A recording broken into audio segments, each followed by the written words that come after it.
What would you say are like the very basic social media posts if somebody wanted to get started?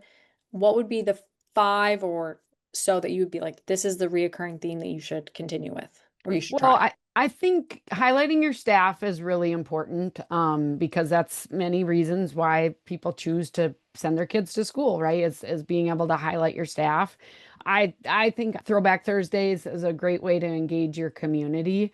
And then obviously some type of student feature because you want to be able to highlight what your students are doing, both in and out of the classroom. Certainly, if you have sports, if you have an athlete of the week or, something like that can do really well for engagement. You don't want all your content to be sports related, but that could be really powerful too. So, and I just say with social media, if you can start with once a day posting and then work your way up. I average about 3 posts a day during the school year for my little school district, and that's getting content from staff members of what's happening in the classroom.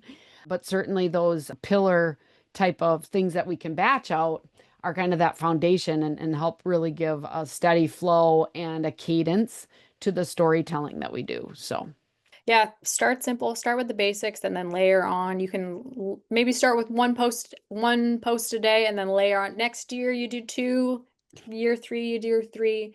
I mean, for digital signage, student achievements, whether it's academic or athletic, are huge and kind of just really one of the starting points for digital signage. Student achievements, birthdays. Most students love to have their birthdays showcased. Do you remember Cannon Falls? We did that joint case study about them. And yes, yeah. he and Tim said, he's like, no, my students think it's mortifying to have their birthdays up. Everybody else loves having their birthdays shared.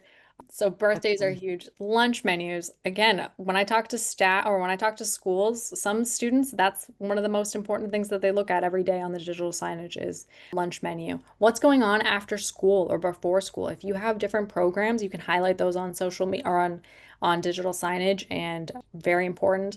And then what would be I think those are kind of like the main, if you're just starting out with digital signage and you're looking for a content idea, I would say birthdays, student achievements, athletic and academic, lunch menus, and after school activities. Going to be huge and could be really changing for your school. Yeah. Jody asked, how do you feel about FAFSA or scholarship deadlines? Oh, I I mean, think I definitely would have those on digital signage, especially if you're trying to get students to apply. You could put a countdown slash reminder of like, hey, this is the deadline. And then you could even do a presentation with like, hey, these are the things that you need, one, two, three, just so that they're prepared and they have that information. Maybe yeah. QR code so they can just boop, take a picture of it.